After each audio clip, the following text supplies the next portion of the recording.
स्नातक खंड एक के विद्यार्थियों के साथ कबीर की कविताओं की चर्चा चल रही है। तो एक ये पद है, घूंघट का पट खोल रे तोहे पियो मिलेंगे। घूंघट का पट खोल रे तोहे पियो मिलेंगे। कबीर जो है, कवि जो है, जैसे अभी हर कवि में ऐसा है कि वह संकेतों में बात करता है, बिंबों में बात करता है, प्रतीकों में बात करता है, उपमाओं रूपकों में बात करता है। घूंघट का पट खोल रे तोहे पियो मिलेंगे।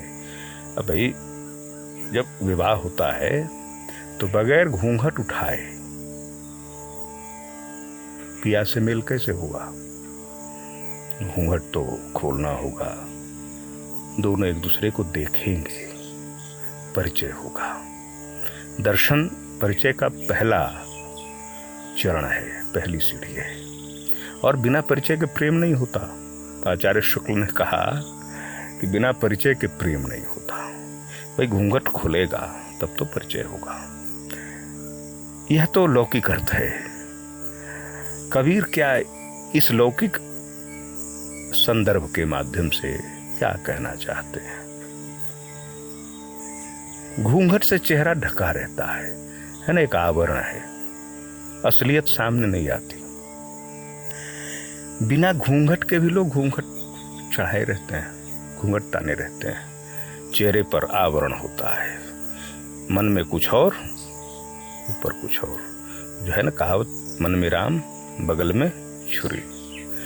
चेहरे पर हंसी है लेकिन अंदर ही अंदर वैर है, ईर्ष्या है, सुलग रहे हैं। यह भी होता है। जो अंदर है वही बाहर दिखना चाहिए, आवरण नहीं होना चाहिए। तभी पिया मिलता है, तभी प्रिय मिलता है, तभी एक होते हैं। प्रेम में दो नहीं होते। अगर आप कुछ छुपा रहे हैं प्रेम में तो फिर प्रेम न होगा, वह कुछ और हो सकता है, वह दुनियावी मामला होगा। दुनिया धंधा में बहुत सारी चीजें हैं। ईश्वर जो है वह आपके अंतःकरण को समझता है। कहते हैं कबीर की चींटी के पग नेवर बाजे सो भी साहब चुनता है। चींटी के पैरों में जो अन्न कण लेकर जब चलती है चींटी, तो वो जो बजती है ना, वह ध्वनि भी वो सुनता है। क्या नहीं जानता, अंतर्यामी है, कण कण में रम रहा है। कबीर के राम निर्गुण राम है, निराकार राम है, कण कण में रम रहे हैं, वो सब जानते हैं। तो अपने अंतस को शुद्ध करो, स्वच्छ करो, तभी राम से भेंट होगी। और तभी जिनमें राम रम रहे हैं इस पूरे संसार में, उन्हें भी जान पाओगे। वे भी तुम्हारे साथ हिल मिल करके बात करेंगे। नहीं तो आवरण लेकर जाओ तो व्यक्ति दूर होता है। भगवान की तो छोड़ ही दो, सामने वाला भी दूर हो जाता है। हित अनहित पशु पक्षी न जाना, तुलसी ने कहा कि अपना भला बुरा पशु और पक्षी भी समझते हैं, वो भी दूर हो जाते हैं, है ना। तो वही कहते हैं, घूंघट का पट खोल रे तोहे पियो मिलेंगे। अपना अहम छोड़ दो, मैं हूं या छोड़ दो, हम हैं, मैं कुछ नहीं हूं। मैं का भाव छोड़ दो।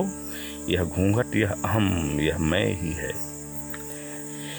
तभी पियो मिलेंगे, तभी सच का साक्षात होगा। यह जन्म सफल होगा, मानुष जन्म। पहले पढ़ते रहे हैं ना, यह बड़ा कीमती है, इसे गंवा देना सबसे बड़ी मूर्खता है।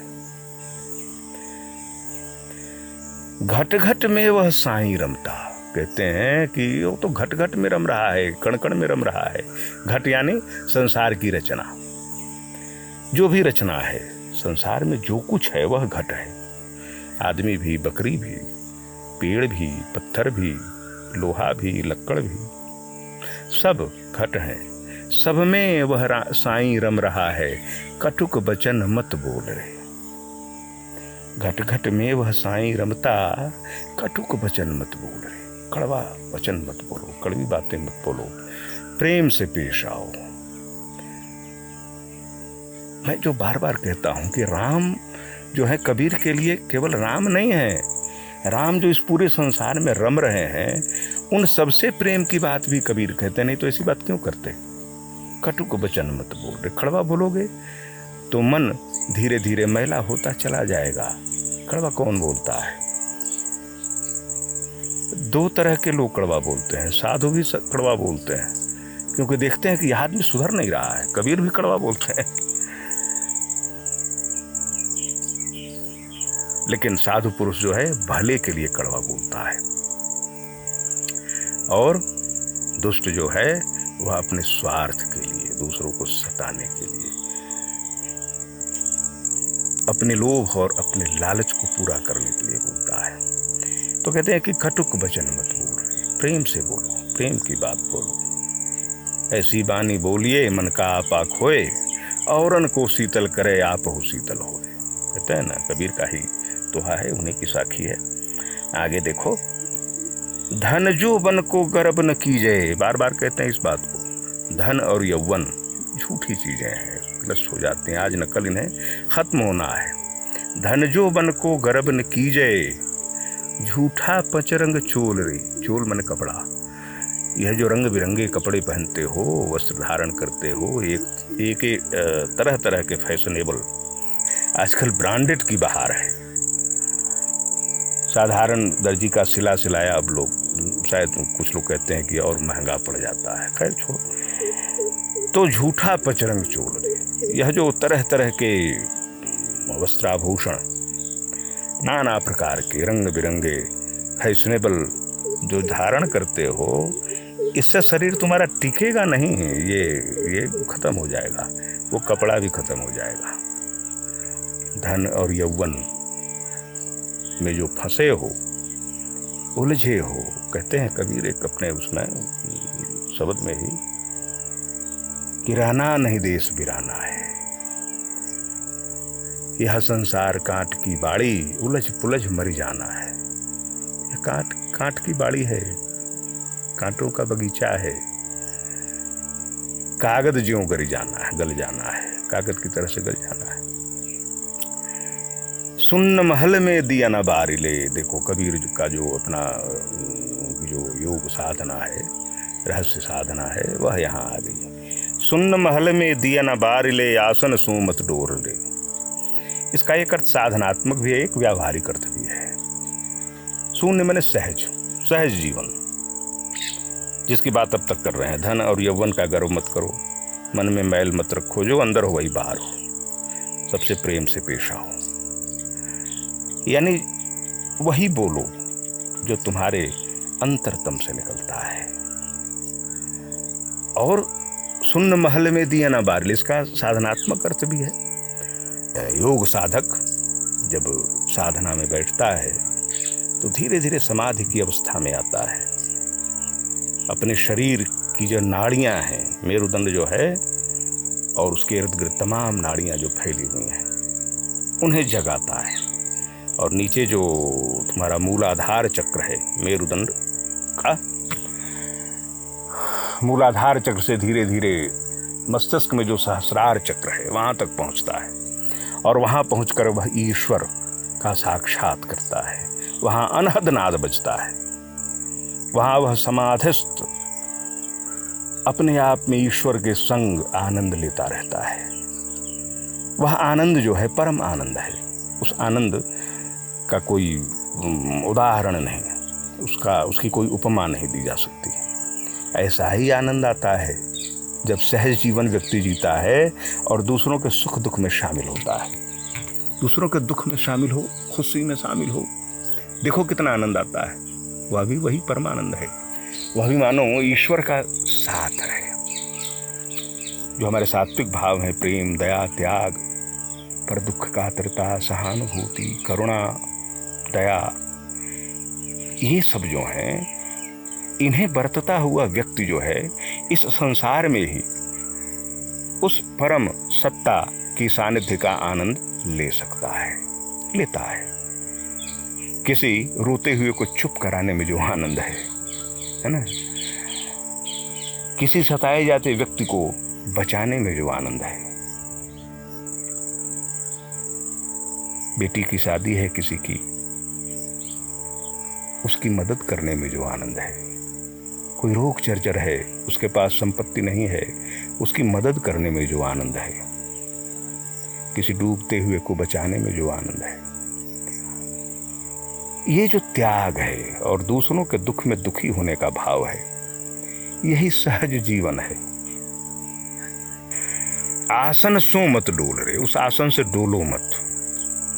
ऐसा नहीं कि अपने 99 के फेर में लग जाओ कि और जिसकी कोई सीमा नहीं है। जमा करने में, जुटाने में जीवन बर्बाद मत कर दो।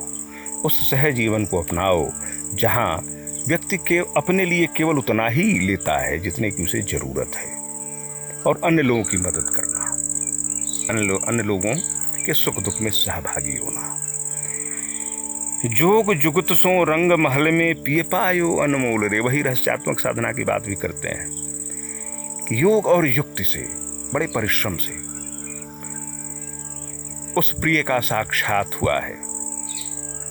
बड़ी साधना की चीज है दूसरों के दुख और सुख में शामिल होना, करुणा। बुद्ध को तो सारा घर बार छोड़ देना पड़ा था। गांधी ने भी अपनी निजी संपत्ति खत्म कर दी थी। नेहरू ने भी अपनी अधिकांश संपत्ति देश को दे दी थी। ईसा तो सूली पर चढ़ गए थे दूसरों का दुख दूर करने में। तो यह बहुत साधना की चीज है, और धीरे धीरे जब सधता है, कबीर कहते हैं कि साधना से हटना नहीं है, बड़ी योग जुगति से, बड़े परिश्रम से, बड़े प्रयास से यहां तक पहुंचे हो, इससे हटो मत। कह कबीर आनंद भयो है बाजत अनहद ढोल रे, वही अनहद नाद कहा ना कि ईश्वर के सानिध्य में दोनों अर्थ साथ साथ लेके चलो। तभी कबीर के इस साधनात्मक रहस्यवाद का जो जमीनी यथार्थ है, क्योंकि इसको मिला करके देखो ऊपर, कटुक वचन मत बोल रे, यह लौकिक संदर्भ है। तो इस साधनात्मक रहस्यवाद को इस लौकिक यथार्थ से जोड़ करके कबीर को समझने की जरूरत है। उस रहस्यवाद में फंसने की जरूरत नहीं है। कहते हैं जरूर कि कह कबीर आनंद भयो हैं बाजत अनहद ढोल रे। उस ईश्वर परमात्मा के सानिध्य में जब समाधि, पूर्ण समाधि की अवस्था में साधक पहुंचता है, सहस्रार चक्र तक, वहां ईश्वर के सानिध्य में रस गगन गुफा में अजर झरे, आगे का एक है तुम्हें पढ़ना है, वह जो गगन आकाश की गुफा है, रसमय है, और वहां अजस्र जो है रस की धारा बरस रही है। अजर वह झर रहा है, अजर यानी जो मरता नहीं है, वह ईश्वर अपना संगीत बिखेर रहा है। अनहद नाद वही है, बाजत अनहद ढोल रे। और वहां साधक जो है मग्न है, निर्लिप्त है। लेकिन देखो, इसलिए मैं लौकिक अर्थ की ओर बार बार कह रहा हूं। इसी कविता में दोनों बातें हैं, कटुक वचन मत बोल रहे, लौकिक संदर्भ। क्योंकि कबीर कहते हैं एक जगह, इस साधनात्मक साधना की निरर्थकता की बात करते हैं। साधना कैसे निरर्थक है? कहते हैं कि इंगला बिनसय पिंगला बिनसय कह गए जोग तुम्हारा, जब उन्मन की तारी टूटी। यह उन्मनी जो है, यह साधना की अंतिम अवस्था है, सहस्रार चक्र तक पहुंचने की अवस्था है। जब उन्मन की तारी टूटी, कह गई योग तुम्हारी, तुम्हारा योग कहाँ गया? फिर तो यही संसार है, नाना रूपात्मक संसार, तरह तरह के प्रपंच हैं यहाँ, इन्हीं में फंस जाओगे। इसलिए सहज जीवन जरूरी है। अपने आप को तमाम लोगों से धीरे धीरे जोड़ने की जरूरत है, अपनी जरूरतें कम करने की जरूरत है। सुख उसी में है जब संतोष हो। मन लागा यार फकीरी में, है ना, इसी में पढ़ा है ना, कविता एक है, पद है, शब्द मन लागा यार फकीरी में। इसके पहले है, जो सुख चाहो राम भजन में, सो सुख नाही अमीरी में। भली बुरी सबकी सुन लीजिए, करी गुजरान गरीबी में। सबकी सुन लो, लोग तो तरह तरह की बातें करते हैं। गरीबी में अपना गुजर बसर करो। संतोष, यही जब पायो संतोष धन, सब धन धूल समान। कबीर संतोष पर बड़ा जोर देते हैं, क्योंकि संतोष न हो तब सारे बखेड़े खड़े होते हैं। सुख और साधनों को जुटाने में व्यक्ति पशु होता चला जाता है, अत्याचारी होता चला जाता है, अपने वास्तविक रूप को भूल जाता है। वास्तविक रूप क्या है? वह ईश्वर का अंश है ना। ब्रह्म सत्यम जगन मिथ्या, जीव जो है ब्रह्म ही है, यह मान्यता हमेशा रही है। और वही अंतिम लक्ष्य भी है। मुक्ति कब है? जब उस ब्रह्म में जाकर के मिल जाए, और उसका रास्ता ही संसार से होकर जाता है। और मनुष्य जन्म जो है वही इस मुक्ति के मार्ग को प्रशस्त करता है, क्योंकि हम सोचते हैं हम अच्छे से अच्छा कर सकते हैं, हमें विवेक है। इसी बात पर कबीर बार बार जोर देते हैं। और कभी कभी जब कड़वी बातें करते हैं तो इसी कारण करते हैं। चली है कुलबोरनी गंगा नहाए। गंगा नहाने वाली औरतों को कुलबोरनी कहते हैं, इसीलिए कहते हैं क्योंकि सब झूठी चीज़ों में मत फंसो। अपना जो काम है, मुख्य काम करो। कर्म ही धर्म है। कबीर की यह मान्यता है कि कर्म ही धर्म है। खुद जो लाए थे, कपड़ा बुनते थे और उसी से उनका हाल रोजगार चलता था, किसी से डरते नहीं थे। बादशाह के खिलाफ भी बोल दिया, सिकंदर लोदी ने उन्हें हाथी के पैरों से कुचलवाया, बच गए। उनके साथ काफ़ी कुछ हुआ था, ऐसी कथाएं प्रचलित हैं। तो डरते नहीं थे, क्योंकि उन्हें किसी से कुछ चाहिए नहीं था। उस समय के सारे साधु सन्यासी जो भी संत थे, भक्त थे, खुद तुलसीदास ने कहा, जब बनारस के पंडितों ने बहुत तंग किया, उन्हें कहा कि मांगी के खैब मसीत को सोई, मांग के खाऊंगा, मस्जिद में सो जाऊंगा, मस्जिद में सो जाऊंगा। मांगे को एक न दैवे को दो, मुझे न किसी से 1 रुपया लेना है, न 2 रुपया देना है। काहू की बेटी सो बेटा न ब्याह, मुझे क्या किसी की बेटी से बेटा ब्याहना है, क्या है मेरा। तो ये लोग तो सचमुच संत थे। और इसीलिए देखो, भक्ति कविता बड़ी जोरदार है। ऐसी कविता फिर हिंदी में नहीं आई। इस सुख, इस संतोष के सुख ने इस कविता को बड़ा बनाया। संसार को ये रहने लायक बनाना चाहते हैं, सबका मंगल चाहते हैं।